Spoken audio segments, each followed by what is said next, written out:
اعوذ باللہ من الشیطان الرجیم بسم اللہ الرحمن الرحیم الحمد للہ حمدا کثیرا طیبا مبارکا فیہ کما یحب ربنا ویرضا یا رب لک الحمد کما ینبغی لجلال وجہک وعظیم سلطانک اشہد ان لا الہ الا اللہ وحدہ لا شریک لہ الہا واحدا احدا صمدا لم یتخذ صاحبۃ ولا ولدا ولم یکن لہ کفوا احد اللہم صلی علی محمد کل ما ذکرہ الذاکرون وصلی علی محمد کل ما غفل عن ذکرہ الغافلون رب یسر ولا تعسر وتمم بالخیر رب اشرح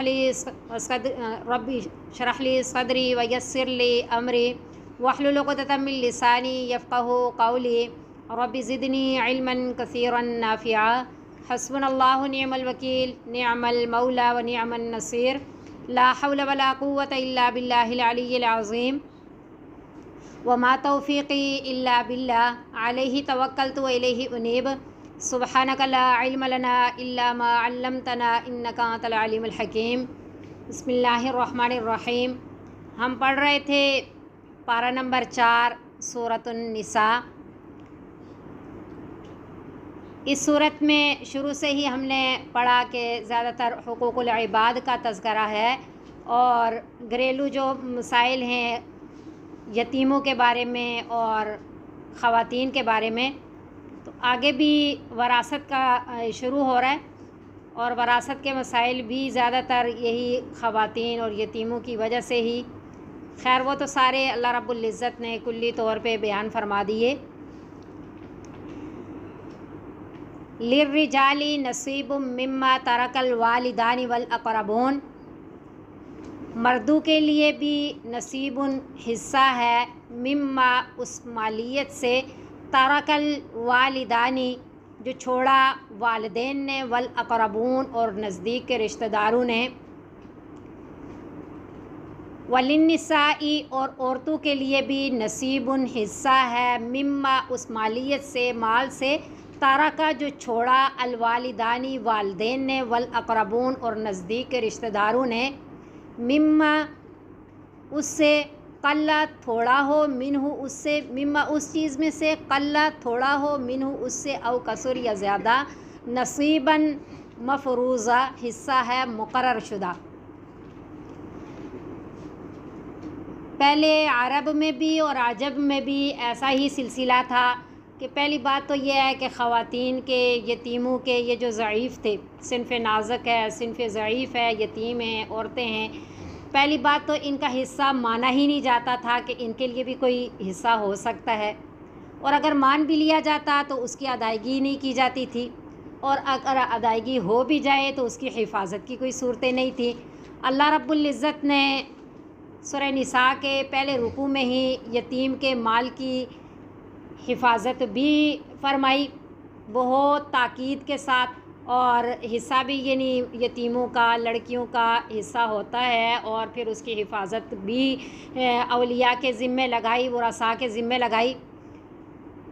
اور عرب والے تو ایسا تھا کہ عورتوں کے اور بچوں کا حصہ بالکل تسلیم کرتے ہی نہیں تھے، وہ یہ کہتے تھے کہ حصہ صرف اس کے لیے ہوتا ہے جو گھوڑے پہ سوار ہو کر کے مال غنیمت اکٹھے کر سکے، اس کو حصہ دیا جا سکتا ہے، اس کے علاوہ کسی کو حصہ ہے ہی نہیں۔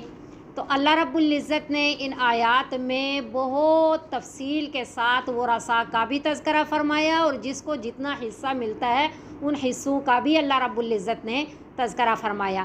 اگلے رکوع میں تو حصے اور حصے والے ان کا تذکرہ فرمایا، اور اس میں یعنی اجمالی طور پہ بیان کیا، اور اگلے رکوع میں تفصیلی طور پہ بیان فرمایا۔ اب اس میں سمجھنے والی بات یہ ہے کہ دیکھیں، دو ضابطے اللہ رب العزت نے بیان فرمائے، اور دونوں ضابطے بیان کرنے سے پہلے للرجال الگ فرمایا، وللنساء الگ فرمایا، مردوں کا الگ تذکرہ فرمایا اور وللنساء الگ تذکرہ فرمایا۔ یوں بھی ہو سکتا تھا کہ الگ الگ تذکرہ فرمائیں، للرجال والنساء نصیب مما ترک الوالدان والاقربون، لیکن اللہ نے للرجال نصیب مما ترک الوالدان والاقربون پوری تفصیل مردوں کے لیے الگ بیان فرمائی، وللنساء نصیب مما ترک الوالدان والاقربون الگ بیان فرمائی۔ یعنی قرآن شریف میں قرآنی اسلوب ہے کہ مردوں کا تذکرہ کیا جاتا ہے اسی کے ضمن میں خواتین کا بھی تذکرہ ہو جاتا ہے، ویسا بھی نہیں اللہ نے یہاں بیان فرمایا۔ اور پھر یہ ہے کہ مردوں اور عورتوں کا الگ تذکرہ فرما کر کے تو پھر جو آگے بات تھی ایک ہی بار کہہ دی جاتی، للرجالی وللنساء مما ترک الوالدان والاقربون، اللہ نے اس طرح بھی نہیں کیا، بلکہ مزید اور متوجہ کرنے کے لیے اللہ نے للرجال الگ بیان فرما کے نصیب مما ترک الوالدان والاقربون ان کے لیے الگ فرمایا، وللنساء فرما کے نصیب مما ترک الوالدان والاقربون ان کے لیے الگ بیان فرمایا۔ اب دو ضابطے کیا ہیں، ایک والدان اور ایک اقربون۔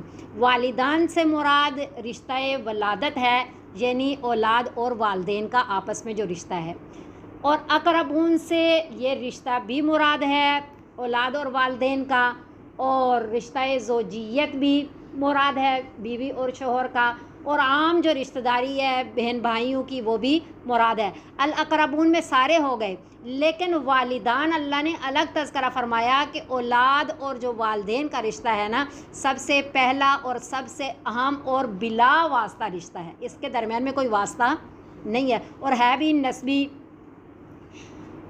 تو اقربون سے بہت سی باتیں سمجھ آتی ہیں۔ ایک بات یہ ہے کہ اقربون سے قریبی رشتہ دار مراد ہیں، دور والے رشتہ دار مراد نہیں ہیں۔ اگر دور والے رشتہ دار بھی مراد ہوتے تو کسی نہ کسی رشتے ناطے سے کوئی نہ کوئی آپس میں رشتہ دار لگ ہی رہا ہے، کیونکہ حضرت آدم علیہ السلام اور اماں حوا، پہلی آیت میں اللہ رب العزت نے بیان فرمایا کہ ایک مرد اور ایک عورت سے اللہ رب العزت نے انسانوں کی تخلیق فرمائی اور مرد اور عورتیں بکھیر دی اللہ رب العزت نے پوری کائنات میں۔ تو یہ ہے کہ قریب کے رشتہ دار مراد ہیں، ایک معنی۔ دوسرا مطلب یہ ہے کہ قریب والے بعض دفعہ ایسا ہوتا ہے کہ ایک رشتہ بھی قریب والا ہے، دوسرا بھی، تیسرا بھی ہے، لیکن ان کو وراثت ملنے کی وجوہ جو ہے نا وہ الگ ہے۔ مثلاً اگر ایک بندہ فوت ہو گیا، ایک طرف اس کی بیوی ہے، اس کو بیوی ہونے کی وجہ سے وراثت مل رہی ہے، ایک طرف اس کی بیٹی ہے، اس کو بیٹی ہونے کی وجہ سے وراثت مل رہی ہے، ایک طرف اس کی والدہ ہیں، ان کو والدہ ہونے کی وجہ سے وراثت مل رہی ہے۔ اب بیوی بھی اقرب ہے اور بیٹی بھی اقرب ہے اور والدہ بھی اقرب ہے۔ قریب والے کی موجودگی میں دور والے کو وراثت نہیں ملتی، اور جب ہوں قریب والے اور یہ سارے ایسے ہیں کہ سب کو وراثت ملنے کی وجہ جو ہے وہ الگ الگ ہے۔ بیٹی کو بیٹی ہونے کی وجہ سے مل رہی ہے، بیوی کو بیوی ہونے کی وجہ سے، اور والدہ کو والدہ ہونے کی وجہ سے۔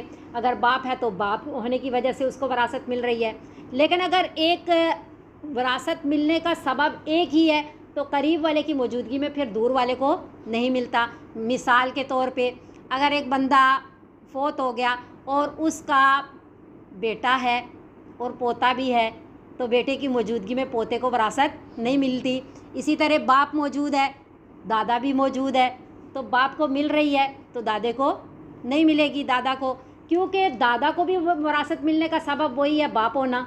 تو جب قریب والا باپ موجود ہے تو دور والے باپ کو، اسی طرح بیٹے کو وراثت بیٹا ہونے کی وجہ سے مل رہی ہے، قریب والا موجود ہے تو پوتے تک وراثت پھر نہیں جائے گی۔ تو قریب کی موجودگی میں دور والے کو وراثت نہیں ملے گی، یہ الاقربون سے بھی یہ بھی ثابت ہے۔ اور پھر اس سے ایک بات اور ثابت ہے کہ وراثت کی تقسیم میں جو معیار رکھا جائے گا وہ اقربیت کا رکھا جائے گا، نہ کہ حاجت کا رکھا جائے گا کہ فلاں زیادہ محتاج ہے اس کو دی جائے۔ مثلاً بیٹا ہے، بیٹا وہ مطلب اس کو وراثت چاہیے ہی نہیں، اس کے پاس اتنی مالیت موجود ہے، لیکن پوتا بالکل حاجت مند ہے، لیکن یہ نہیں کہا جائے گا کہ اس کے حاجت کی وجہ سے اب وراثت پوتے کو دی جائے، ایسا نہیں، کیونکہ اللہ رب العزت علیم الحکیم ہے۔ آگے ہم تفصیل سے پڑھیں گے۔ اللہ رب العزت نے جتنے بھی ورثاء بیان کیے، جتنے بھی ان کے حصے بیان کیے، اللہ رب العزت کی اس میں مصلحتیں ہیں، اللہ رب العزت کی اس میں حکمتیں ہیں۔ ہم اللہ تعالیٰ کی حکمتوں تک بھی نہیں پہنچ سکتے اور اللہ تعالیٰ کی مصلحتوں کو بھی اس طرح جان نہیں سکتے جس طرح فائدہ اللہ رب العزت ہمارے نفع نقصان سے واقفیت رکھتے ہیں، انجام سے واقفیت رکھتے ہیں، اس طرح ہم واقفیت نہیں رکھتے۔ ہم سوچتے ہیں کہ یوں ہونا چاہیے چاہیے، لیکن اصل حقیقت اللہ ہی جانتے ہیں۔ اللہ نے اسی حساب سے حصے اور ورثہ مقرر کر دی ہیں، اس میں کسی قسم کا نہ ہی رد و بدل کیا جا سکتا ہے اور نہ ہی کمی بیشی کی جا سکتی ہے۔ تو الاقربون سے یہ بات ثابت ہے کہ جو وراثت کی تقسیم کا معیار ہے وہ اقربیت کا ہے، حاجت کا نہیں ہے کہ کسی کی حاجت زیادہ ہے تو اس کو دیا جائے، ایسا نہیں ہو سکتا، جو قریب ہے اس کو دیا جائے گا۔ وَلِلنِّسَاءِ اور عورتوں کے لیے نصیب حصہ ہے، مما اس مال سے جو والدین نے اور قریب رشتہ داروں نے چھوڑا۔ اس کے بعد اللہ بیان فرما رہے ہیں قل منہ او کثر، تھوڑی چیز ہو یا زیادہ، ہر چیز ہر وارث اس کا حقدار ہے۔ جب تک وراثت تقسیم نہیں ہوئی، الگ طور پہ کوئی وارث کسی چیز پہ کوئی حق نہیں رکھتا جب تک تقسیم۔ پہلے ایسا ہوتا تھا کہ مثلا تلوار ہے یا اسلحہ ہے کوئی، تو وہ مردوں کے لیے رکھ دیا جاتا تھا کہ اس کے زیادہ حقدار مرد ہی ہیں تو ان کو دے دیا جائے، خواتین کو نہیں ملا۔ تو اس لیے اللہ رب العزت نے قل منہ او کثر فرما دیا کہ تھوڑی چیز ہو یا زیادہ ہو، وراثت تقسیم ہونے سے پہلے ہر وارث کا اس پہ حق ہے۔ ہاں، تقسیم کرنے کے بعد جس کو جو چیز ملی یا تقسیم ہونے کے بعد کسی چیز کے لیے کوئی چیز خاص کر دی گی سب کی اجازت سے کہ یہ تلوار ہے فرض کرو اسی کو مل جانی چاہیے، تقسیم خود بذات خود وہ تقسیم سے پہلے کسی حق پہ کسی چیز پہ الگ طور پہ کوئی حق نہیں رکھتا کوئی وارث بھی۔ نصیبا مفروضہ، بہت بڑی بات اللہ رب العزت نے بیان فرما دی کہ آپ لوگ کچھ کہہ ہی نہیں سکتے، کچھ کر بھی نہیں سکتے، اس لیے کہ یہ نصیبا مفروضہ، یہ حصے مقرر شدہ ہیں، اللہ رب العزت نے مقرر کر دیے ہیں۔ اب یہاں مقرر کر دینے کے ایک معنی تو یہ ہے کہ اس میں رد و بدل کمی بیشی کوئی بھی نہیں کر سکتا۔ دوسرا معنی کیا ہے کہ یہ اللہ رب العزت نے مقرر فرما دیے ہیں، گویا کہ یہ ملکیت جبری ہے، اس میں قبول کرنے کی بھی ضرورت نہیں ہے اور اس میں رضامند ہونے کی بھی ضرورت نہیں ہے۔ کوئی راضی ہے یا نہیں پھر بھی اس کی ملکیت میں چلا گیا، کوئی قبول کر رہا ہے یا نہیں پھر بھی اس کی ملکیت میں چلا گیا۔ اگر کسی نے یہ کہہ دیا کہ میں نے نہیں لینا پھر بھی اس کی ملکیت میں چلا گیا، اب اگر وہ نہیں لینا چاہتا اب اس کی ملکیت میں آ گیا، اب شرعی قاعد و ضوابط کے مطابق تقسیم کرنا چاہے تو کر لے، بیچنا چاہے تو بیچ دے، جو بھی معاملہ اب اس کی ملکیت ہے، اپنی ملکیت کے ساتھ جو معاملہ کرنا چاہے کر سکتا ہے، لیکن اس کی ملکیت میں آ گیا باہر صورت، کیونکہ اللہ فرما رہے ہیں نصیبم مفروضہ، یہ مقرر شدہ ہے، یہ اللہ نے ملکیت دے دی ہے، یہ کسی کے قبول کرنے سے نہیں آئی، کسی کے راضی ہونے سے نہیں آئی، بلکہ جبری طور پہ یہ اللہ رب العزت کے قانون کے حساب سے ملکیت ہو گئی۔ اچھا، یہاں اللہ رب العزت نے ایک عادلانہ نظام بتا دیا اقربیت کا کہ قریبی رشتہ داروں کو ملے گا فلاں، یہ اجمال ہے، آگے تفصیل اگلے رکوع میں ہوگی، لیکن اللہ رب العزت نے پھر جو دور کے رشتہ دار ہیں، مثلاً یوں سمجھیں کہ ایک آدمی فوت ہو گیا، اس کے بیٹے ہیں اور اس کا ایک بیٹا فوت ہو گیا جس کا یتیم اولاد بھی موجود ہے۔ اب بیٹوں کی موجودگی میں یعنی اس بچے کے چچاؤں کی موجودگی میں اس کو وراثت نہیں ملنی، تو اللہ رب العزت نے فرمایا کہ ان چچاؤں کی یعنی جو آدمی فوت ہو گیا ان کے بیٹوں کو وراثت ملے گی، یتیم پوتے کو وراثت نہیں ملنی۔ لیکن اللہ رب العزت نے دوسرے طریقے سے ترغیب دی کہ ان کو بھی ان کا حق تو نہیں ہے، لیکن یہ ہے کہ ان کو ان پہ یعنی کہ ترغیب دی دینے کی۔ کیا فرمایا؟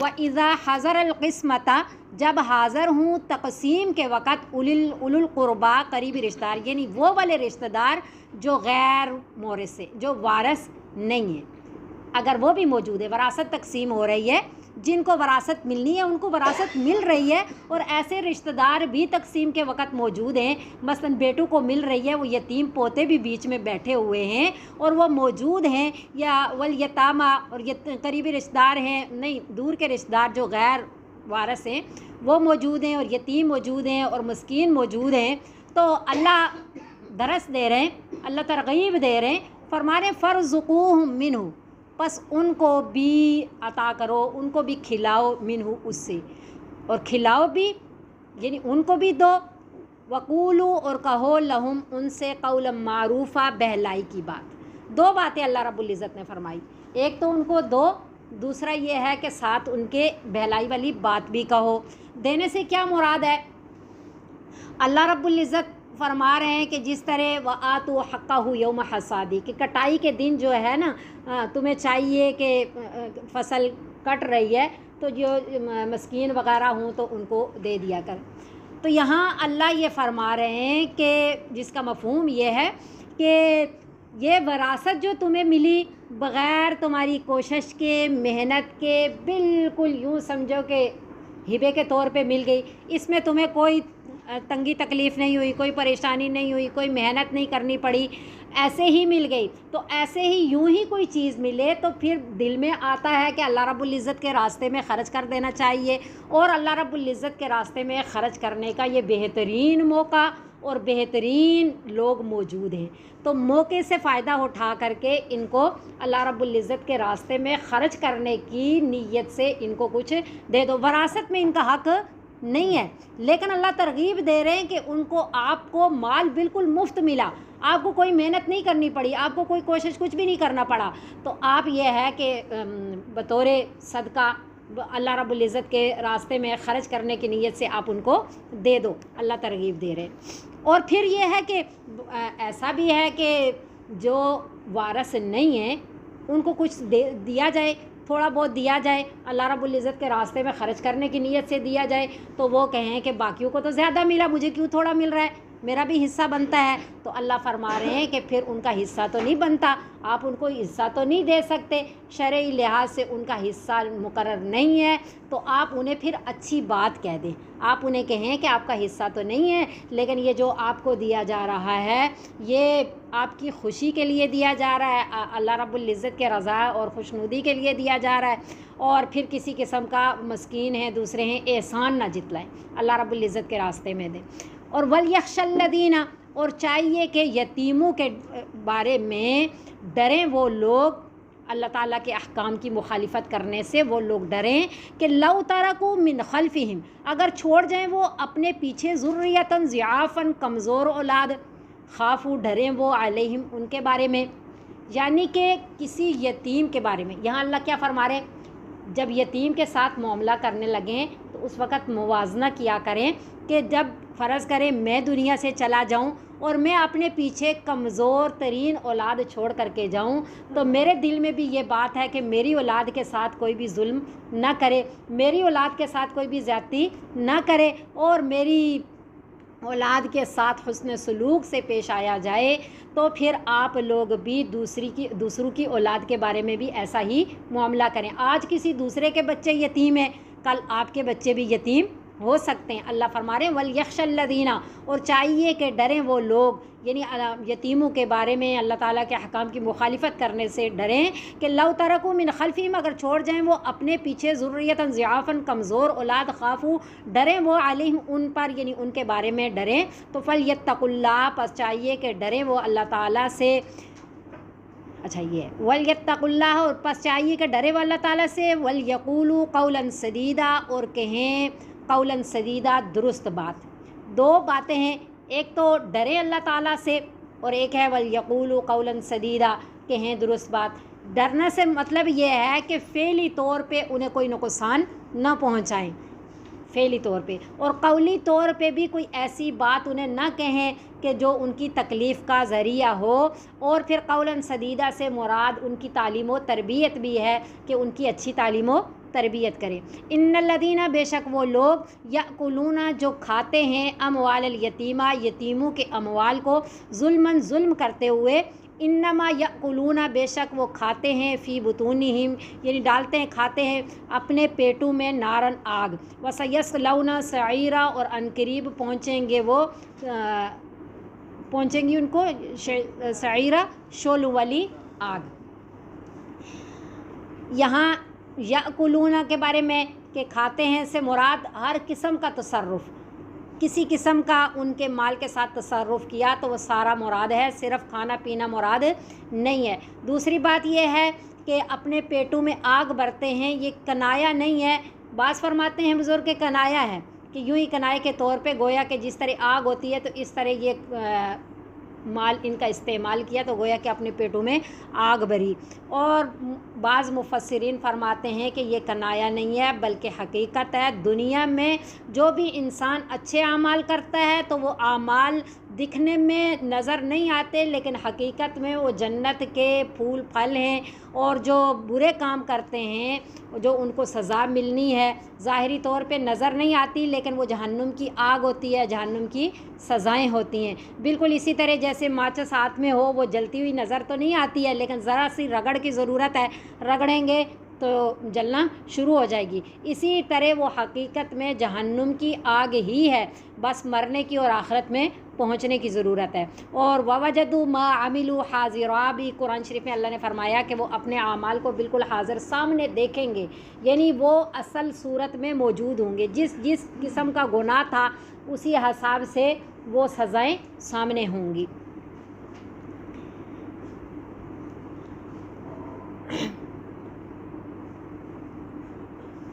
यूसीकुमुल्लाहु फ़ी औलादिकुम, वसीयत करता है, हुक्म देता है। वसीयत ताकीदी हुक्म को कहते हैं। बहुत ताकीद के साथ अल्लाह ताला तुम्हें हुक्म दे रहे हैं तुम्हारी औलाद के बारे में, यानी औलाद की वरासत के बारे में। थोड़ा सा पहले एक बात समझ लेते हैं ताकि समझने में आसानी हो। वैसे तो असबाब इर्स वरासत मिलने के जो असबाब हैं ना वो बहुत सारे हैं, लेकिन 3 जो हैं वो रिश्तेदार हैं। एक को कहते हैं ज़विल फ़ुरूज़, असहाब फ़राइज़, जिनके हिस्से मुकर्रर शुदा हैं, हिस्से वाले। और एक को कहते हैं असबात, और एक को कहते हैं ज़विल अरहाम, ये 3 रिश्ता। यानी असहाब फ़राइज़ के तो हिस्से मुकर्रर हैं, और हिस्से से जो माल बच जाता है वो असबात को मिलता है। और असबात असहाब फ़राइज़ भी नहीं है किसी के, असबात भी नहीं है किसी के, तो फिर वो माल ज़विल अरहाम को मिलता है। ज़विल अरहाम कौन है? अब थोड़ी सी बात समझिएगा। असहाब फ़राइज़ 12 आदमियों की जमात है। असहाब फ़राइज़ जिनके हिस्से मुकर्रर हैं, 4 मर्द हैं और 8 औरतें हैं। 4 मर्द हैं और 8 औरतें हैं जिनके हिस्से मुकर्रर हैं। बाप, दादा, माँ शरीक बाई और शोहर, ये 4 मर्द हैं जिनके हिस्से मुकर्रर हैं। अब बेटे का भी हिस्सा मुकर्रर नहीं है, क्योंकि बेटे को ज़्यादा मिलता है, असल तो उनको मिलता है। हिस्से किस किस के मुकर्रर हैं? मर्दों में बाप, दादा, माँ शरीक भाई और शोहर, ये 4 मर्द हैं। और 8 औरतें हैं, बीवी, बेटी, पोती, माँ बाप दोनों शरीक बहन, बाप शरीक बहन, माँ शरीक बहन, माँ दादी, ये असहाब फ़राइज़ कहलाते हैं। ये 12 लोग, 4 मर्द हैं, 8 औरतें हैं, यानी बीवी, बेटी, पोती, आयानी बहन, अल्लाती बहन, अख्याफ़ी बहन, ये सारी बहनें हैं। एक माँ बाप दोनों की तरफ से सगी, एक बाप की तरफ से सगी, एक माँ की तरफ से सगी, ठीक है। और एक माँ और एक दादी, दादी में नानी दादी दोनों आती हैं। ये असहाब फ़राइज़ की 12 आदमियों की जमात है, ठीक है। अब इनके हिस्से मुकर्रर हैं, हम पढ़ेंगे। और फिर असबात के इनसे माल बच गया, मसलन कि किसी ने एक बेटी छोड़ी, बेटी को एक ही है, उसको निस्फ मिलेगा, बाकी निस्फ माल किधर जाएगा? बाकी निस्फ माल किधर जाएगा? ठीक है, वो असबात को मिलता है। फिर असबात भी ना हूँ तो वापस फिर उन्हीं पे रद्द होता है। रद्द का मतलब है लौटाना, जितना हिस्सा पहले मिला है। अब बेटी है मसलन, और कोई असहाब फ़राइज़ में से कोई नहीं है, असबात में से भी कोई नहीं है, तो उसको पहली बार में निस्फ मिल के आप देखा कोई भी नहीं है, तो दूसरा निस्फ भी फिर उसी को मिल जाएगा। इसको कहते हैं रद्द, इसको कहते हैं रद्द। अब असबात किसे कहते हैं? हल्का सा समझिएगा, मुश्किल अल्फाज में मैं नहीं बताती, लेकिन यूँ समझें कि ये मैयत है, ऊपर नीचे दाएं बाएं, نیچے ہیں बनुवत बेटा पोता पड़पोता, ऊपर हैं अबूवत बाप दादा परदादा। यानी बनुवत सबसे पहले नंबर पे अगर बेटा भी है, बेटे को असबा के तौर पे मिलता है तो फिर बाप को असबा के तौर पे नहीं मिलेगा, उसको उसका हिस्सा मिलेगा, बाप को उसका हिस्सा मिलेगा। बनुवत अबूवत, अखुवत कहते हैं भाई लोग, अमूमत कहते हैं चचा लोग। पहले नंबर पे असबा बनेंगे बनुवत बेटा पोता, दूसरे नंबर पे असबा बनेंगे अबूवत बाप दादा, तीसरे नंबर पे असबा बनेंगे अखुवत भाई लोग, और चौथे नंबर पे असबा बनेंगे अमूमत यानी चचा लोग। ये असबात हैं। असबात भी नहीं है तो फिर वरासत जाएगी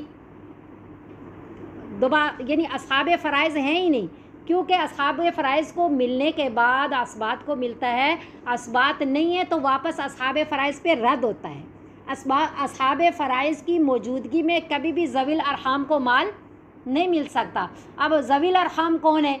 मसलन ज़विल अरहाम है मामू, खाला, नवासी, नवासा, भतीजी, ये सारे कौन हैं?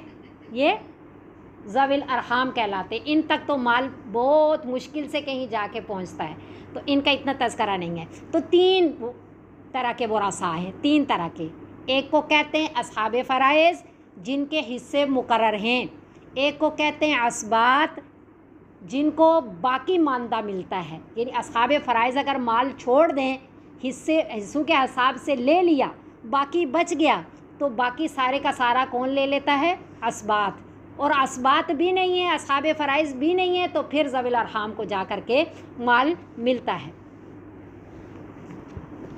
यूसीकुमुल्लाहु फ़ी औलादिकुम, वसीयत करता है तुमको अल्लाह ताला, हुक्म देता है तुम्हें अल्लाह रब्बुल इज़्ज़त तुम्हें दे रहे हैं फ़ी औलादिकुम, तुम्हारी औलाद की वरासत के बारे में क्या फरमा रहे हैं? लिज़्ज़करी मिस्लु हज़्ज़िल उन्सयैन, मर्द के लिए मिसल दो औरतों के हिस्सा है, लड़के के लिए मिसल दो लड़कियों के हिस्सा है। अब लड़कियों के हिस्से की अहमियत देखें, अल्लाह रब्बुल इज़्ज़त ने लड़के का हिस्सा बताने के लिए लड़कियों का हिस्सा ये नहीं फरमाया लिल उन्सयैनी मिस्लु हज़्ज़िल ज़कर, कि दो लड़कियों को एक लड़के के जितना मिलेगा। अल्लाह ये नहीं फरमा रहे।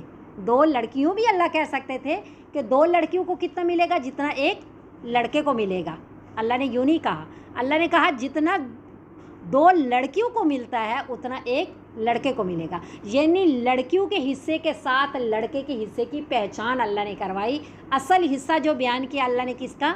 लड़कियों का हिस्सा बयान किया, हज़्ज़िल उन्सयैन। अब इसका क्या मतलब है कि दो लड़कियों के बराबर एक लड़के को मिलेगा, यानी कि मसलन एक बंदा फोत हो गया और उसके बाकी वरासा नहीं है, सिर्फ़ कौन है? बेटे बेटियां। मसलन एक बेटा है और एक बेटी है, तो फिर हिस्से कितने किए जाएंगे? तीन। दो, एक बेटी है और एक बेटा है, तो दो हिस्से किसको मिल जाएंगे? बेटे को, और एक हिस्सा बेटी को मिलेगा। यानी कि बेटी से बेटे को डबल मिलता है, यानी कि बेटे से बेटी को आधा मिलता है।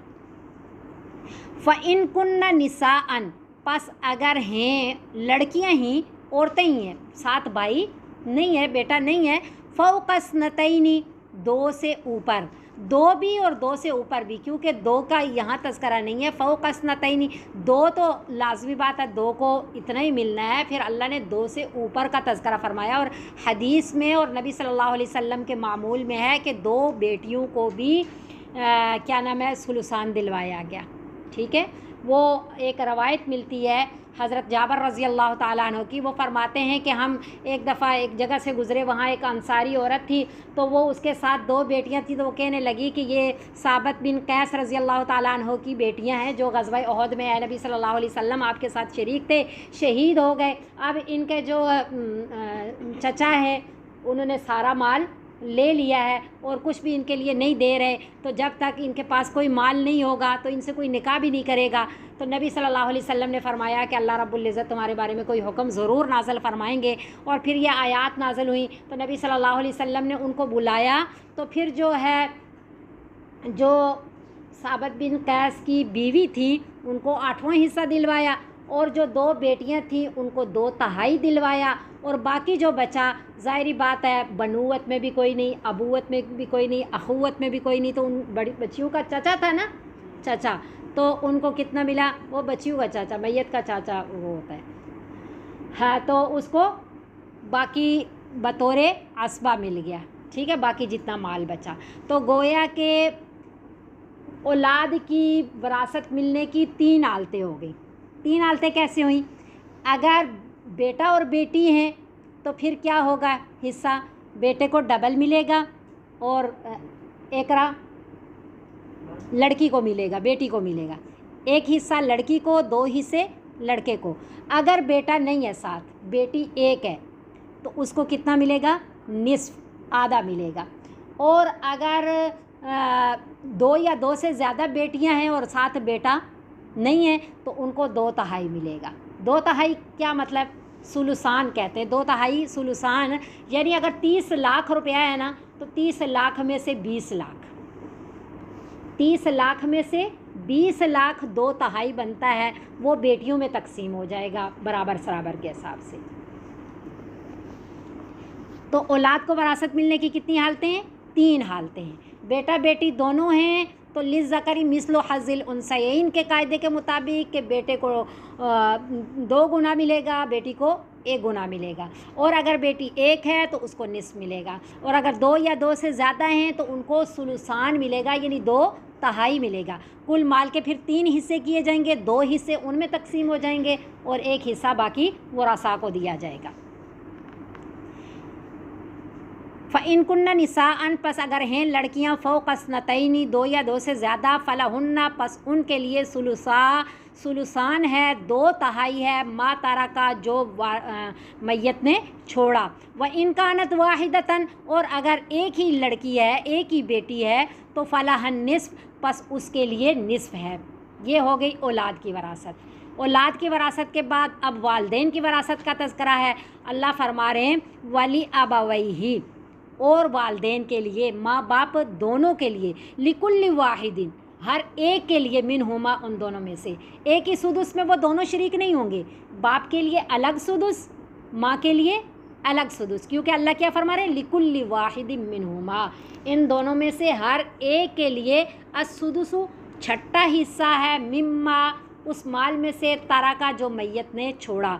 अब एक आदमी मर गया, उसकी एक माँ है और एक बाप है।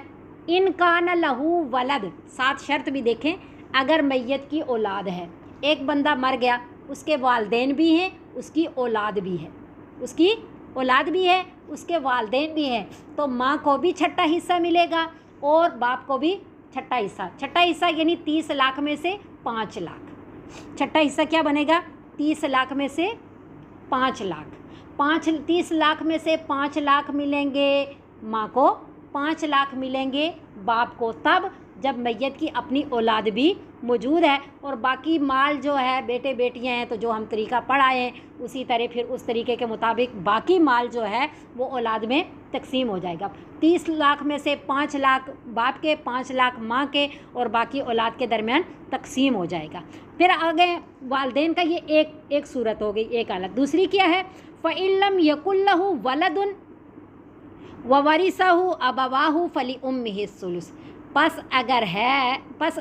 अगर नहीं है उसकी औलाद, जो बंदा मर गया उसकी अपनी औलाद नहीं है, ववरिसहु अबवाहु, और उसके वारिस उसके वालदैन हैं, औलाद नहीं है, वारिस वालदैन हैं, तो फली उम्मिहि सुलुस, बस उसकी माँ को सुलुस मिलेगा, यानी 30 लाख में से 10 लाख, तीसरा हिस्सा 10 लाख मिलेगा। बाप का तज़किरा नहीं है। बाप का क्यों नहीं है तज़किरा? बाप का तज़किरा इसलिए नहीं है कि जब औलाद मौजूद नहीं होती तो बाप आसबा बन जाता है, बाकी जितना माल बचता है वो सारे का सारा किसका होता है?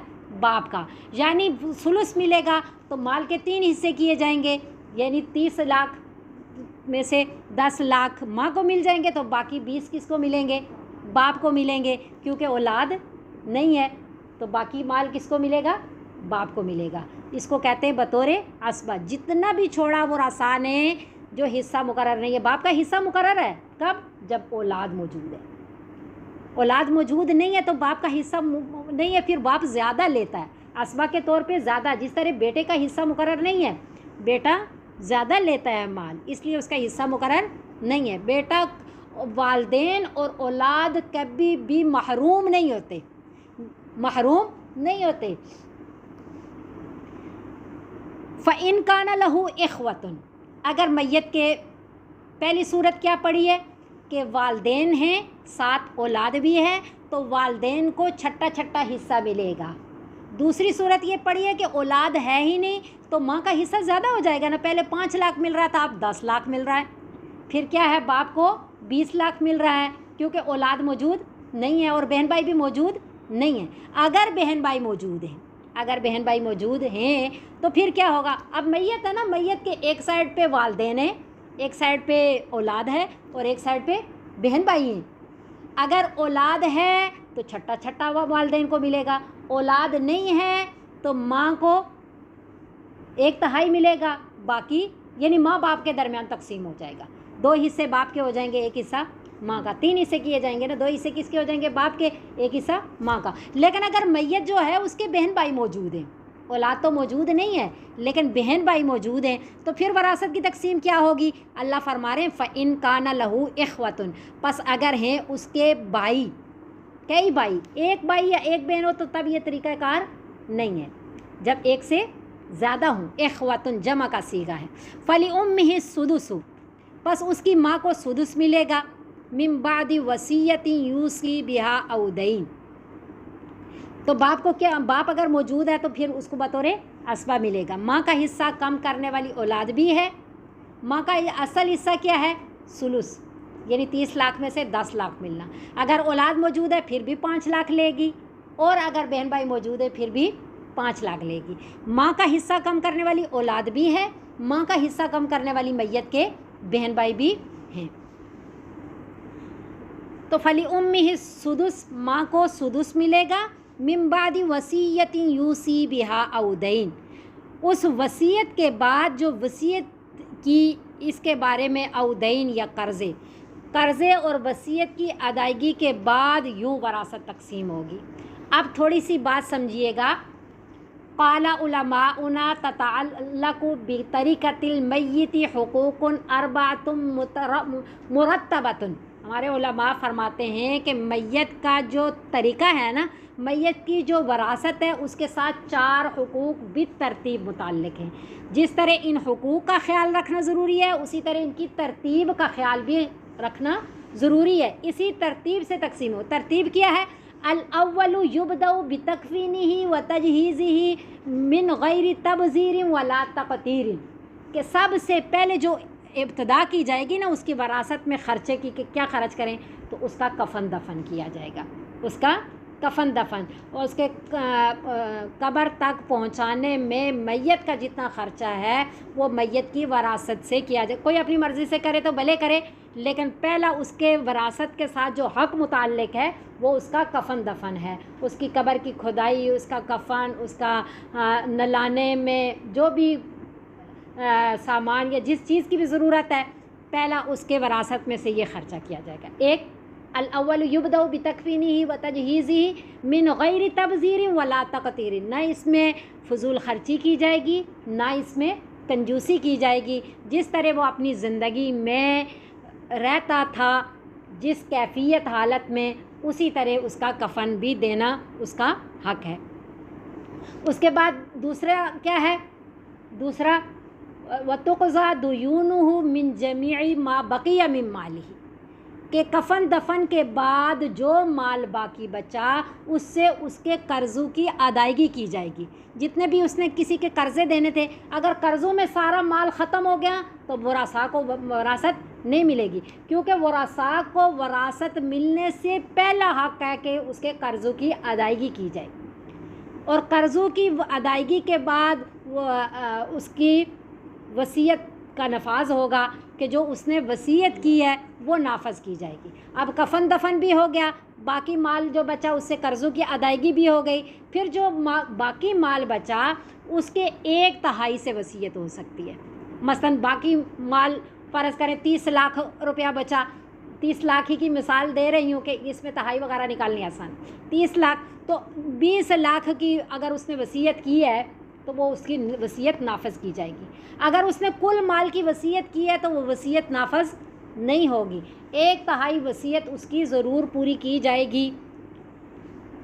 लेकिन जी 10 लाख 30 लाख में से 10 लाख और बाकी जो बचेगा, अब कफन दफन भी हो गया बेतरतीब। सबसे पहले उसका कफन दफन, फिर उसके बाद कर्ज़ों की अदायगी, फिर उसके बाद वसीयतों का नफाज, और उसके बाद जो माल बाकी बचेगा वो वरासा के दरमियान तकसीम होगा।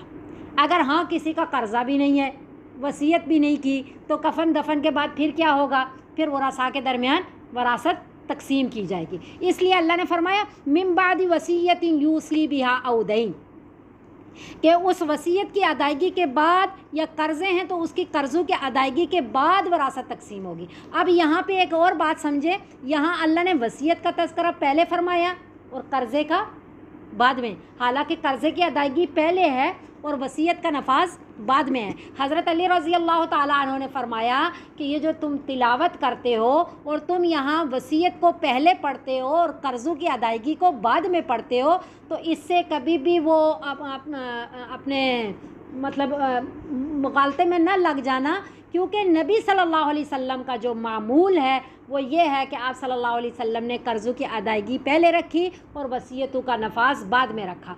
तो अमलन जो है वो कर्ज़ा पहले है, वसीयत बाद में है, लेकिन लफ्ज़न वसीयत पहले है, कर्ज़े बाद। अब फिर ऐसा क्यों है कि लफ्ज़न अल्लाह ने वसीयत को पहले रखा, कर्ज़ों को बाद में, और अमलन नबी सल्लल्लाहु अलैहि वसल्लम ने कर्ज़े को पहले रखा और वसीयत को बाद में? तो इसके बारे में फ़रमाया मुफस्सिरीन हज़रात ने कि कर्ज़े जो हैं वो तो उनकी मांग है, जिनके कर्ज़े देने तो वो तो आएंगे कि हमारे कर्ज़े हैं, फ़लाँ फ़लाँ इतना इतना कर्ज़ा इसने देना है, तो वो ज़रूर मांगेंगे। लेकिन जिसके बारे में मसलन वसीयत किया उसने 1/3 माल से कि आखिर में कोई सदका जारिया कर देता हूँ फ़लाँ इसलिए, तो उसकी कोई देने की कोशिश भी नहीं करेगा और अगला मांगेगा भी नहीं। तो इधर से भी वो एक किस्म का एहतमाम नहीं है और उधर से भी लेने वाले की तरफ से भी एहतमाम नहीं, देने वाले की तरफ से भी एहतमाम नहीं। इसलिए वसीयत को पहले रखा कि उसकी अदायगी ज़रूर करें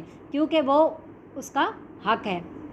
फिर कर्ज़े को रखा आबाउकुम औ अबनाउकुम, तुम्हारे बेटे और तुम्हारे बाप और तुम्हारे बेटे, यानी तुम्हारे उसूल व फ़ुरो जो हैं। ला तदरूना, बहुत अहम बात है, तवज्जो से सुनिएगा। ला तदरूना, वो नहीं जानते, अय्युहुम, कि कौन सा इनमें से अक़रबु, ज़्यादा करीब है तुम्हारे, ज़्यादा तवक्को है तुम्हें, लकुम, तुम्हें नफ़ा, नफ़े के एतबार, तुम्हारे लिए नफ़े के एतबार से, कि कौन से लोग तुम्हारे लिए ज़्यादा नाफ़े साबित होंगे कि जिनके बारे में तुम उनको वरासत मिलनी चाहिए, तुम नहीं जानते, ये जानता है सिर्फ़ अल्लाह। तो अब हमारे पास 2 बातें हो गई। अल्लाह फरमा रहे हैं कि वरासत की तक़सीम में जो मियार होगा वो अक़रबियत का होगा, ना हाजत का होगा, ना नफ़े का होगा। जो ज़्यादा मोहताज है, क्योंकि देखें अक़रबियत जो है वो हमेशा बाकी रहेगी ना। जो आज वालद है तो सारी ज़िंदगी वालद है ना, ये नहीं है कि थोड़े अरसे बाद वालद नहीं रहेगा। जो आज वालद है हमेशा वालद ही है, जो आज बेटा है वो हमेशा बेटा ही है। लेकिन आज जो मोहताज है कल भी मोहताज होगा, या आज जो नफ़ा बख्श है कल भी नफ़ा देने वाला होगा, नहीं है ना। अल्लाह फरमा रहे हैं कि नफ़ा बख्श, पहली बात है तुम्हें पता ही नहीं है कि कौन हमें ज़्यादा नफ़ा देने वाला है। मसलन आप ये सोचो कि मेरी सारी वरासत जो है मेरे बेटे को मिले, ये मेरे लिए ज़्यादा नफ़ा बख्श है या ये ज़्यादा मोहताज है। उसकी मोहताजी भी कल ख़त्म हो सकती है और हो सकता है कि वो नफ़ा बख्श साबित हो ही ना, सारा माल आपका उड़ा के किसी खाते में लगाए ही ना।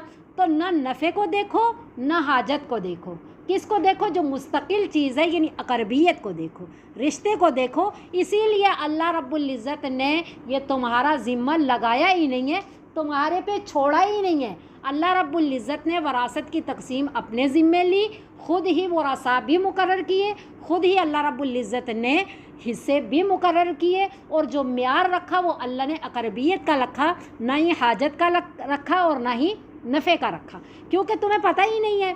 अल्लाह फरमा रहे हैं जब तुम्हें नहीं पता तो याद रखो फ़रीज़तम मिनल्लाह, ये मुकर्रर है अल्लाह ताला की जानिब से, अब तुम इसमें कुछ भी नहीं कर सकते। इन्नल्लाह काना अलीमन हकीमा, बेशक अल्लाह ताला है जानने वाला, हिकमत वाला। अल्लाह को मालूम है कि कौन ज़्यादा नफ़ा बख्श साबित होगा, इसलिए तुम इसमें रद्द बदल मत करो अपने ख़्याल से या अपनी सोच के मुताबिक। अब आप कुछ भी नहीं कह सकते। हकीम अल्लाह बहुत हिकमतों वाले हैं, अल्लाह बेहतर जानते हैं कि किसको किससे नफ़ा पहुँचेगा, उसी हिसाब से अल्लाह ने मुकर्रर कर दिए हैं। एक माना। दूसरा यह है कि अल्लाह जानने वाले हैं कि कौन गड़बड़ कर रहा है, उस तरह तकसीम नहीं कर रहा, और हकीम भी है कि फ़ौरन सज़ा नहीं दे रहे। वरासत की तकसीम जो अल्लाह ने बताई उसके मुताबिक तकसीम हो भी नहीं रही, अल्लाह फ़ौरन से सज़ा दे सकते हैं, लेकिन अल्लाह हकीम है, फ़ौरन सज़ा नहीं देते। अच्छा, ये दो की हालतें हमने पढ़ ली, औलाद की 3 हालतें पढ़ी और वालदेन की भी 3 हालतें पढ़ी ना। औलाद मौजूद है तो सुदुस मिलेगा, नहीं मौजूद तो सुलुस मिलेगा, भाई मौजूद हैं तो भी सुदुस मिलेगा। 3 हालतें पढ़ी ना। अब हम किसकी हालतें पढ़ने लगे? पहले नंबर पे औलाद है, फिर दूसरे नंबर पे वालदेन हैं, अब तीसरे नंबर पे अज़वाज, शोहर बीवी। वलकुम, और तुम्हारे लिए, कुम की ज़मीर है ना, कुम यानी शोहर के लिए। शोहर के लिए कितना है? निस्फ़ है मा तरका अज़वाजुकुम, जो छोड़ा तुम्हारी बीवियों ने। शोहर से बात हो रही है तो ज़ाहिरी बात है अज़वाजुकुम से क्या मुराद होगा? तुम्हारी बीवियों ने। इल्लम यकुल्लहुन्ना वलद, अगर नहीं है उनकी औलाद। ये याद रखिएगा कि मरने वाले की औलाद को देखा जाएगा, मरने वाले की। मसलन बीवी फौत हो गई है तो उसकी औलाद को देखा जाएगा ना, बेशक पहले शोहर से भी है। अगर पहले शोहर से मौजूद है तो अब इस दूसरे वाले शोहर को इसको जो है निस्फ़ नहीं मिलना, क्योंकि इसकी बेशक पहले वाले शोहर से मौजूद है लेकिन औलाद इसकी है, मैयत की औलाद को देखा जाएगा। तो अब शोहर को फिर औलाद की मौजूदगी में निस्फ़ नहीं मिलेगा। जब औलाद मौजूद नहीं, अल्लाह कह रहे हैं तुम्हारे लिए निस्फ़ है माँ तारा का, जो छोड़ा तुम्हारी बीवी ने। 1 है, 2 है, 3 है, या मरने वाली तो एक ही है ना। तुम्हारी बीवियों ने, जमा का सीगा ये है कि सारे शोहरों से कहा जा रहा है। तुम्हारी बीवी ने जो माल छोड़ा, अगर उनकी, तुम्हारी नहीं, तुम्हारी बीवी की, लहुन्ना उनकी औलाद, अगर तुम्हारी बीवी की औलाद नहीं है और तुम्हारी बीवी ने जो माल छोड़ा उस माल में से तुम्हें निस्फ़ मिलेगा, क्योंकि औलाद मौजूद नहीं है। यानी मसलन 30 लाख में से 15 लाख तुम्हें मिल जाएगा। फ़इन काना लहुन्ना वलद, बस अगर है उनकी औलाद, अगर बीवी की औलाद मौजूद है, बेशक तुम्हारे से है या पहले वाले शोहर से है, उसकी औलाद मौजूद है, तो फ़लकुमुर रुबु, बस तुम्हें कितना मिलेगा? रुबु मिलेगा, चौथाई मिलेगा, यानी कि 7.5 लाख मिलेगा। 30 लाख में से 7.5 मिलेगा। औलाद नहीं मौजूद तो ज़्यादा मिलेगा ना, तो औलाद को भी मिलेगा, तो फिर हिस्सा क्या हो जाता है? कम हो जाता है। औलाद की गैर मौजूदगी में बीवी फौत हो जाए तो शोहर को आधा मिलता है, मसलन 30 लाख में से 15 लाख, और अगर औलाद मौजूद है मैयत की, बीवी की, तो फिर शोहर को चौथा हिस्सा मिलेगा, यानी कि 30 लाख में से 7.5 लाख। और फिर फरमाया मिम्बादी वसीयत यूसीन बिहा औ दैन, उस वसीयत के बाद जो उन्होंने वसीयत की या कर्ज़ा, यानी कर्ज़े की अदायगी और वसीयतों के नफाज के बाद वरासत तकसीम होगी। और तकसीम की सूरत ये होगी कि शोहर अगर औलाद बीवी की मौजूद नहीं है तो उसको निस्फ़ मिलेगा, बीवी की औलाद जो मर गई है उसकी औलाद मौजूद है तो शोहर को चौथा हिस्सा मिलेगा। ये तो शोहर को वरासत मिलने की बात है। अब बीवी को, वलहुन्ना रुबु, उनके लिए रुबु है, यानी बीवियों के लिए रुबु है, मिम्मा तरक्तुम, उस माल में से जो तुमने छोड़ा, इल्लम यकुल लकुम वलद, अगर तुम्हारी औलाद नहीं है तो बीवियों को कितना मिलेगा? चौथाई मिलेगा। बीवियों का बड़ा हिस्सा चौथाई है, छोटा हिस्सा सुमुन है, 8वां हिस्सा, ठीक है। मसलन 30 लाख में से अगर औलाद नहीं है तो शोहर को 15 लाख मिले ना, और अगर औलाद मौजूद है तो 7.5 मिले। लेकिन बीवी को अगर औलाद नहीं मौजूद तो 7.5 लाख मिलेंगे, और अगर औलाद मौजूद है तो 8वां हिस्सा यानी 3.25 लाख मिलेंगे, ठीक है। 3.25 लाख नहीं 3 लाख यानी 3.25 लाख, 3.25 लाख 8वां हिस्सा बनता है ना। 30 का 8वां हिस्सा 3,75,000 यानी 3.25 लाख। अब समझ आइए, शोहर का बड़ा हिस्सा कितना है, निस्फ 15 लाख, और छोटा हिस्सा कितना है, रुबो यानी 7.5, और बीवी का बड़ा हिस्सा किया है रुबो 7.5 लाख, और छोटा हिस्सा क्या है, सुमुन यानी 3.25 लाख, सुमुन 8वां हिस्सा 30 लाख में से। ये भी बात वही है जैसा बहन भाइयों के लिए कि बहन का डबल होता है यानी बेटे का डबल होता है, बेटी का 1 गुना होता है। इसी तरह शोहर का भी बड़ा हिस्सा जो है वो बीवी का छोटा हिस्सा है, और जो बीवी का छोटा हिस्सा है वो उससे भी आधा है। फ़इन कान लकुम वालदुन, पस अगर है तुम्हारे लिए नहीं शोहर की वालदुन औलाद, तो फलहुन्न सुमुनो, पस उन बीवियों को 8वां हिस्सा मिलेगा। मिम्मा तरक तुम, उस मालियत से, उस तरीक़ा से जो छोड़ा तुमने, मिन बादी वसीयतिन तूसून बिहा, उस वसीयत के बाद जो वसीयत की तुमने, औदैन या कर्ज़े की अदायगी और वसीयतों के नफाज के बाद वरासत की तकसीम की सूरत शोहर और बीवी के लिए यूँ होगी। और बीवी को जो हिस्सा मिलता है ना, सुमुन मिल रहा है या रुबो मिल रहा है, फ़र्ज़ करें बीवी 1 है तो उसी वो रुबो सारे का सारा उसको मिल जाएगा। 2 हैं तो फिर 2 में वही रुबो तकसीम होगा, उसके लिए अलग रुबो, इसके लिए अलग रुबो नहीं होगा।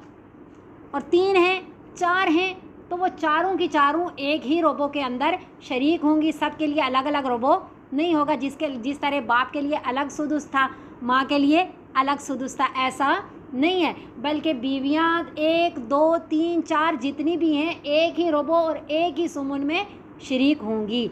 एक बात। दूसरी बात यह है कि अगर किसी ने बीवी का हक महर अदा नहीं किया तो वो कर्ज़ा है, तो वो वरासत की तकसीम से, वसीयतों के नफाज से पहले जो कर्ज़ों की अदायगी का नंबर है, वहाँ पे बीवी के अगर मैयत का सारा माल बीवी के हक महर में ही चला जाता है तो भले चला जाए, बाकी वरासा को नहीं मिलेगा। सबसे पहले उसके हक महर की अदायगी की जाएगी, हक महर से बाकी बचे तो वसीयत का नफाज, और फिर वरासा के दरमियान तकसीम वरासत। और अगर बीवी को हक महर की अदायगी की तो ये नहीं अब उसको उसका हिस्सा नहीं मिलेगा, हक महर उसका कर्ज़ा है, और जो उसके वरासत का हक है, जो हिस्सा है वो उसको अलग मिलेगा। तो ये हो गए किस किस के, औलाद की वरासत भी हमने 3 हालतें पढ़ ली, वालदेन की वरासत भी हमने 3 हालतें पढ़ ली, और शोहर और बीवी की भी 2-2 हालतें हमने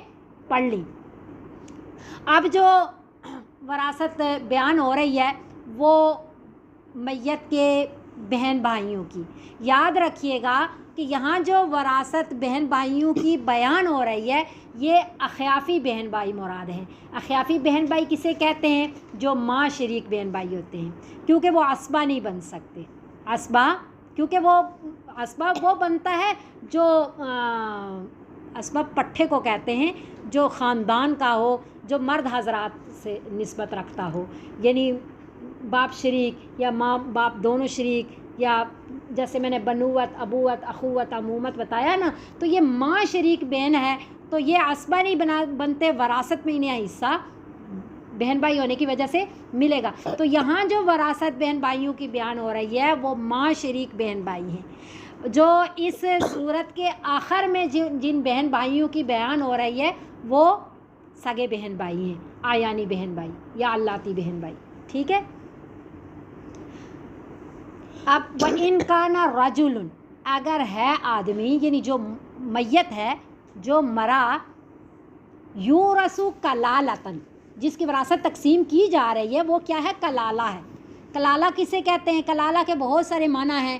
یہاں جو معنی ہے خلاصہ تفسیر میں مولانا اشرف علی تھانوی رحمۃ اللہ علیہ نے معنی بیان فرمایا, اور یہاں جو اس آیت کے ضمن میں بھی یہی معنی ہے, وہ ہے جس کے اصول و فروع نہ ہوں, یعنی جس کے والدین بھی نہ ہوں اور اولاد بھی نہ ہوں, جس کے اصول و فروع نہ ہوں اس کو کلالہ کہتے ہیں. یعنی بہن بھائیوں کو تک وراثت کب پہنچے گی؟ ظاہر بات ہے اصول و فروع نہیں ہوں گے. جب یہ موجود ہیں تو ان تک وراثت پہنچ ہی نہیں سکتی. جب اولاد موجود ہو تو آپ اندازہ لگائیے کہ پھر ان میں للذکر مثل حظ الانثیین کہ بیٹا عصبہ ہے تو ساتھ بہن کو بھی عصبہ بنا لے گا, سارا مال وہ خود ہی لے لیں گے. عصبہ کا کیا مطلب ہے؟ مال آگے نہیں چلتا. جب بھائی عصبہ ہے ساتھ بہن عصبہ بن رہی ہے تو مال آگے نہیں چلے گا. ٹھیک ہے. جن کے حصے مقرر ہیں, مثلاً باپ کسی صورت میں بھی محروم نہیں ہوتا, اور والدہ اب ان لوگوں کے بھی حصے وہ کم کر دیتے ہیں بہن اولاد. وَإِنْ كَانَ رَجُلٌ يُورَثُ, اور اگر ہے مرد جس کی وراثت تقسیم کی جا رہی ہے وہ کلالہ ہے, یعنی اس کے اصول و فروع موجود نہیں ہے, اس کے والدین اور اولاد موجود نہیں ہے. اب امراتن, یہ عورت ہے, میت مرد ہے یا میت عورت ہے, اس سے کوئی فرق نہیں پڑتا. وَلَهُ أَخٌ, اور اس کے کیا ہیں بھائی ہے, او اختن یا بہن ہے. فَلِكُلِّ وَاحِدٍ مِّنْهُمَا السُّدُسُ, بس ہر ایک کے لیے ان دونوں میں سے ہر ایک کے لیے سدس ہے. مثلاً ایک اخیافی بہن ہے, ماں شریک ایک بہن ہے, ایک بھائی ہے, تو بھائی کو الگ سدس ملے گا, بہن کو الگ سدس ملے گا. ٹھیک ہے, کیونکہ لکل واحد ہے, ہر ایک کے لیے. نہیں ایسا نہیں ہے, ایک منٹ سمجھیے گا. اگر بھائی ہے تو بھی سدس ملے گا, بہن ہے تو بھی سدس ملے گا. بہن بھائی دونوں تو سدس نہیں, بہن بھائی پھر دونوں شریک ہو جائیں گے تو پھر ان دونوں کو ثلث ملے گا. بات پھر وہی ہے, وہ ثلث میں شریک ہوں گے.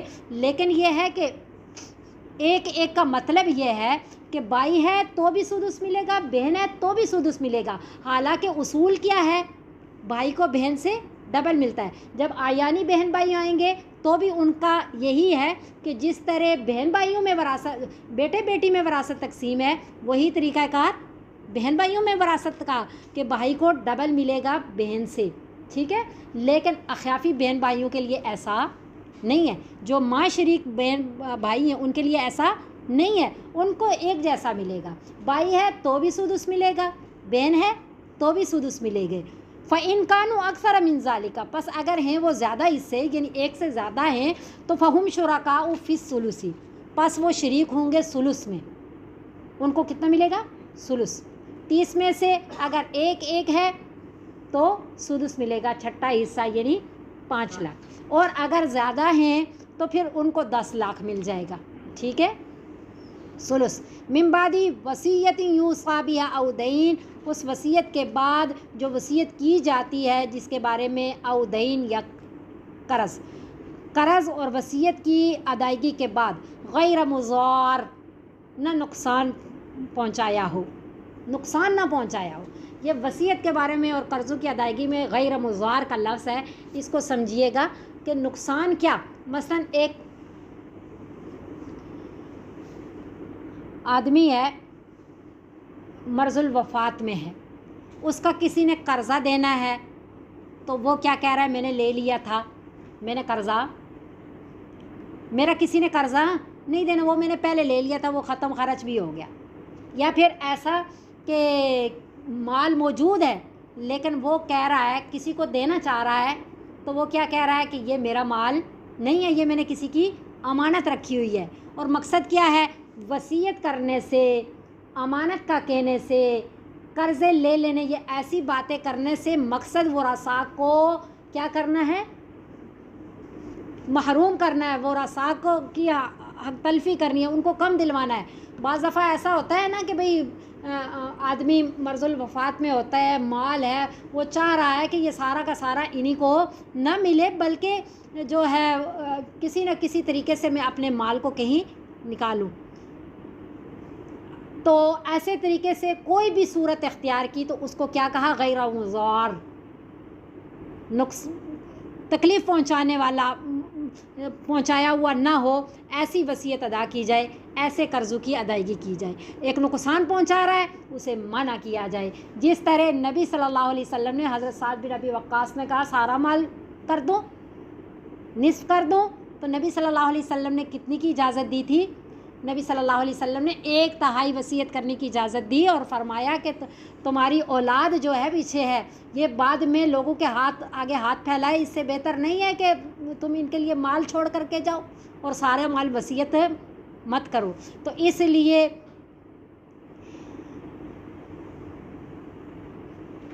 यहाँ गैर मुज़ार के ये माना है कि कोई भी ऐसी सूरत इख्तियार न की जाए कि जो वरासा को महरूम करे या वरासा की हक तलफ़ी हो।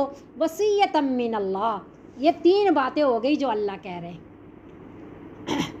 एक बात क्या फरमाई थी अल्लाह ने? नसीबम मफरूज़ा, हिस्सा है मैंने मुकर्रर किया है, कुछ भी नहीं कर सकते। फिर अल्लाह रब्बुल इज़्ज़त फ़रीज़तम मिन अल्लाह फरमाया कि अल्लाह ताला की तरफ से मुकर्रर है, और यहाँ अल्लाह फरमा रहे हैं वसीयतम मिन अल्लाह, ताकीदी हुक्म है ये अल्लाह ताला की जानिब से। वल्लाहु, और अल्लाह जानने वाले हैं, वल्लाहु अल्लाह अलीमुन जानने वाले हैं, हकीमुन हिकमत वाले हैं। इसलिए किसी किस्म का हलीमुन तहम्मुल वाले हैं, फ़ौरन सज़ा नहीं दे रहे। अच्छा वो हकीम, मैंने पीछे भी हलीम पढ़ लिया था, वहाँ जो था ना हिकमत, कि अल्लाह ताला की हिकमतें हैं, अल्लाह ने ये हिस्से मुकर्रर फरमा दिए, इसमें किसी किस्म का रद्द बदल ना करें। यहाँ हलीम है तो तहम्मुल वाले हैं कि अगर रद्द बदल कर रहे हैं तो अल्लाह फ़ौरन सज़ा नहीं दे रहे, तो ये ना कहें कि सज़ा नहीं देते, अल्लाह हलीम है, फ़ौरन नहीं दे रहे। तो अल्लाह तो ये कुरानी असलूब है कि अल्लाह रब्बुल इज़्ज़त जब कोई कानून बयान फरमाते हैं, जब अहकाम बयान फरमाते हैं, तो फिर आखिर में उस कानून उन अहकाम पे अमल करने की तरगीब भी देते हैं, और फिर जो है जो अमल नहीं करता तरहीब भी सुनाते हैं। यानी जज़ा व सज़ा अल्लाह बयान फरमाते हैं कि जो अमल करेगा उसके लिए ये जज़ाएँ हैं, जो नहीं करेगा उसके लिए ये सज़ाएँ हैं। अल्लाह तरगीब भी बयान फरमा रहे हैं और तरहीब भी बयान फरमा रहे हैं 2 आयात में। पहले अल्लाह तरगीब दे रहे हैं, क्या फरमा रहे हैं? तिल्का हुदूदुल्लाह, ये अल्लाह ताला की हदें हैं, ये अल्लाह ताला के कानून हैं, ये अल्लाह रब्बुल इज़्ज़त ने एक निज़ाम बनाया है। वमन युतिल्लाह व रसूलहू, और जो कोई इताअत करेगा अल्लाह ताला की, व रसूलहू, और उसके रसूल की, युदखिलहू, दाखिल करेगा वो उसको, जन्नातिन, ऐसे बागात में कि तजरी मिन तहतिहल अनहार, चलती हैं उसके नीचे से नहरें, खालिदीन फ़ीहा, हमेशा हमेश रहेंगे वो इसमें, वज़ालिकल फ़ौज़ुल अज़ीम, और ये बहुत बड़ी कामयाबी है। अल्लाह ताला के हुकूक, अल्लाह ताला के अहकामात की, कवानीन की पासदारी करेंगे, अल्लाह दायमी नामतों से नवाजेंगे, हमेशा हमेश की कामयाबी अल्लाह अता फ़रमाएँगे।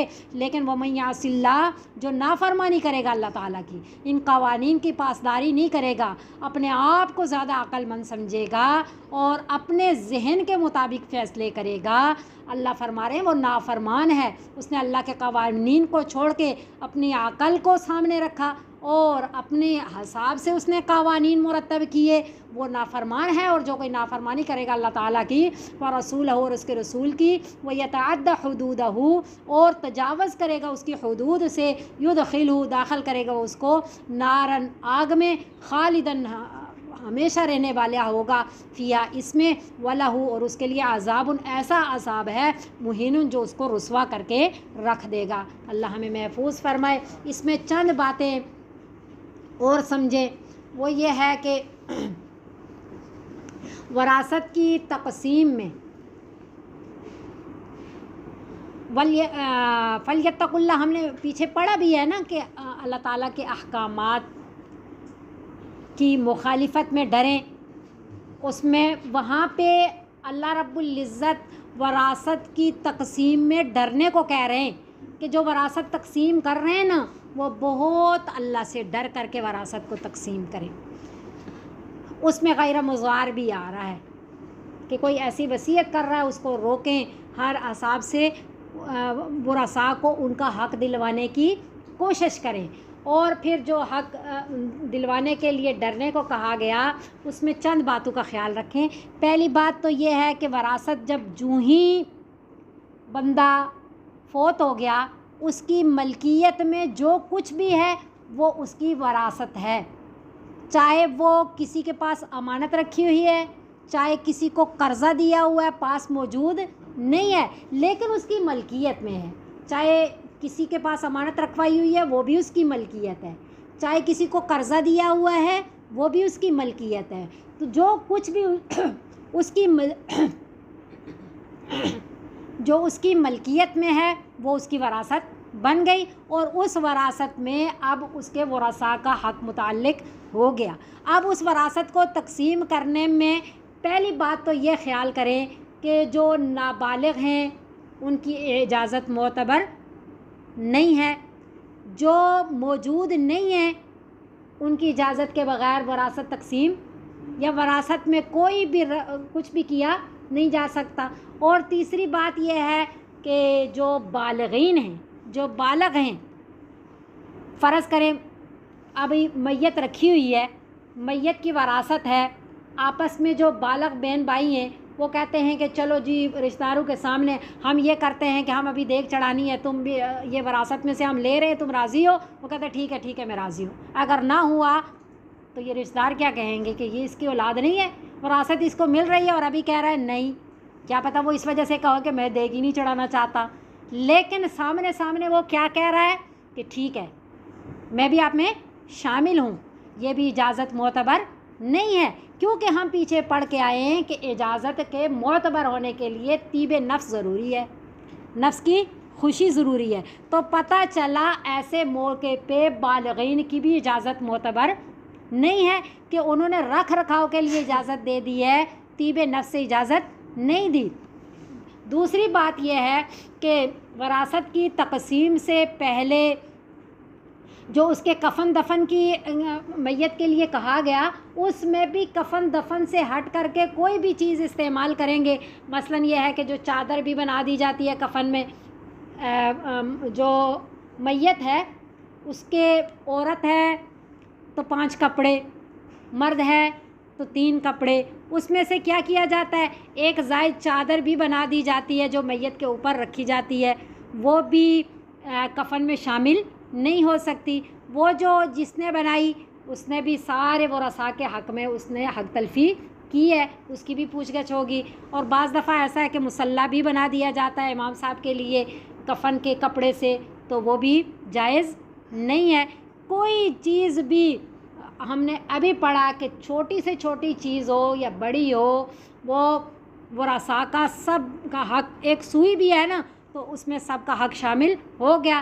تقسیم سے پہلے اس میں کسی قسم کا کوئی وہ آپ تصرف نہیں کر سکتے، تقسیم کے بعد اپنی مرضی سے اپنی ملکیت میں جانے کے بعد اپنی ملکیت ہے وہ جو مرضی کر سکتے ہیں، چاہے کفن دفن اپنی طرف سے دیں، چاہے جو بھی تصرف کرنا چاہے کر سکتے ہیں، لیکن تقسیم سے پہلے کوئی تصرف، تقسیم کا بھی مطلب یہ ہے کہ اشارتاً یا اس طرح تقسیم نہیں بلکہ ملکیت میں دے دینا ہے کہ یہ تمہاری ملکیت ہے، یہ تمہاری ملکیت ہے۔ تو اللہ رب العزت ان قوانین کی پاسداری کرنے کی ہمیں توفیق عطا فرمائے۔ وآخر دعوانا ان الحمد للہ رب العالمین۔